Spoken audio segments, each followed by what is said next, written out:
Guys, petarung UFC Mosdestas Bukaukas ambruk usai lutut kirinya diterjang tendangan banteng Khalil Rountree Jr. dalam pertarungan kelas berat di UFC Vegas 36. Saking mengerikannya, efek tendangan banteng itu memancing reaksi petarung UFC lainnya yang menyerukan agar teknik tersebut dilarang dipakai dalam pertarungan resmi UFC.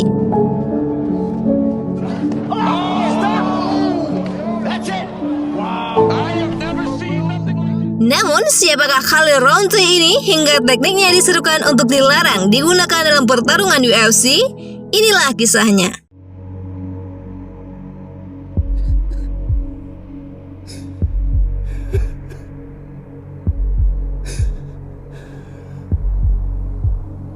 It's my dad's birthday today. His name was also Khalil Rountree. He named me after himself and Menggali kehidupan pribadi si pengamuk UFC, Khalil Rountree adalah seniman bela diri campuran profesional Amerika yang berkompetisi di divisi kelas beringan UFC. Rountree lebih memilih untuk menyembunyikan kehidupan pribadinya dari pusat perhatian dan jarang membagikan detail kehidupan pribadinya di platform media sosial. Pria berusia 33 tahun ini memiliki masa kecil yang sulit karena ayahnya ditembak mati ketika Khalil baru berusia 2 tahun. Dulunya, dia memiliki kelebihan berat badan dan mulai berlatih MMA untuk menurunkan berat badannya dan akhirnya menjadikannya sebagai sebuah profesi. back in 1992, my dad was on tour, just doing his job, being a road manager. After the show, everybody had gone to their hotel rooms.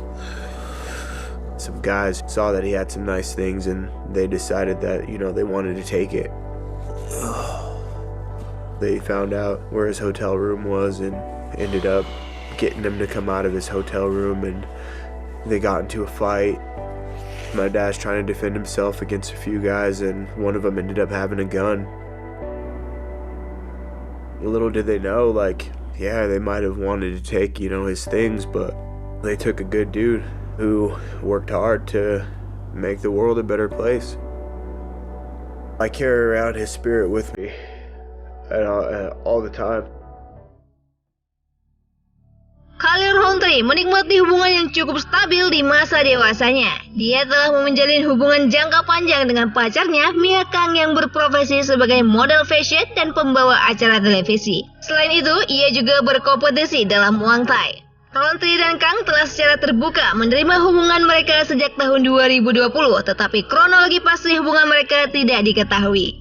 Pasangan itu bertunangan pada April 2022, tetapi memilih merahasiakan pertunangan tersebut. Kabar tersebut diungkapkan Kang melalui postingan Instagram pada Desember 2022.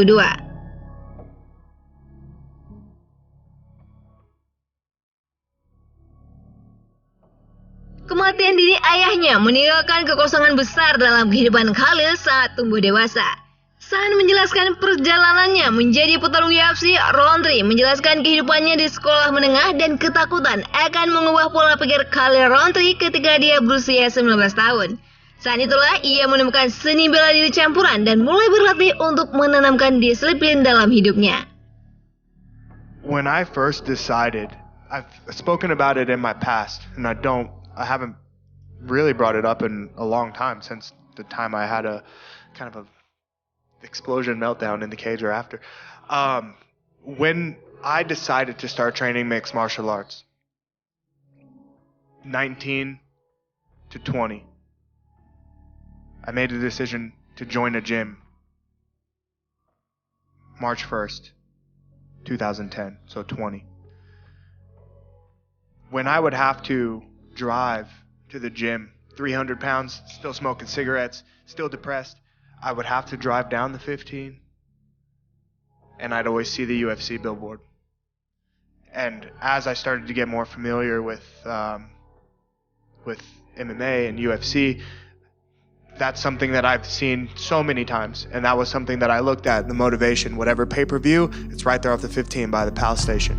So that was a part of my motivation to stay dedicated to MMA and to changing my life and to have something to even look forward to in this city.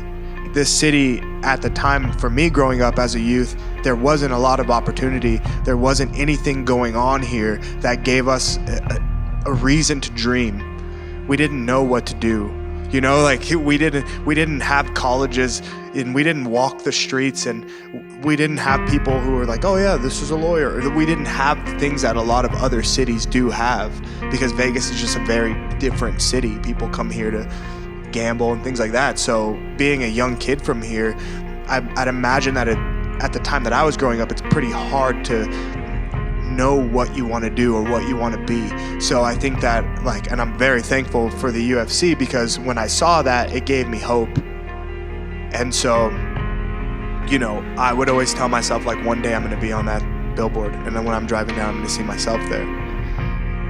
And then things started happening, and I stayed towards that vision, and then I got into the Ultimate Fighter, and then I remember one of the challenges was right next to the billboard in the Palace Station and like the dunk tank, and I'm just like, okay, I'm getting closer. You know, I'm like, I'm getting closer to what I said I'm gonna do. One day I'm gonna be on that billboard. One day I'm gonna be on that billboard. So I think that, like, it would mean a lot, man. It would mean a lot, because then that would mean that 20-year-old suicidal, just depressed guy who needed something to look forward to, I would see that, and that kind of, it hits a certain spot, you know what I mean? And I get to,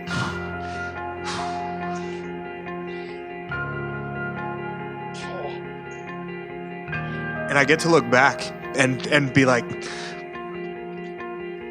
I did it, you know? I did it.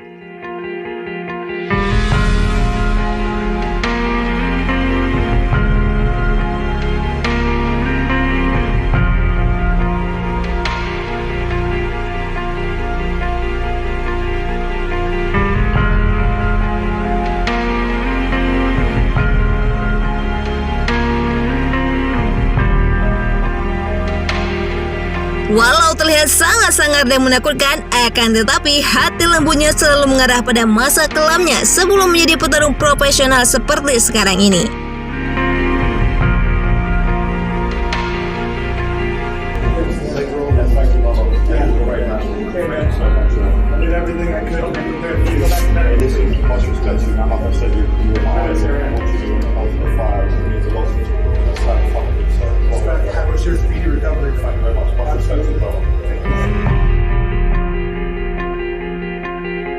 Yeah. I love you too, man. Nah guys, gimana pendapat kalian semuanya? Tinggalkan komentar di bawah, like video ini, and see you next time.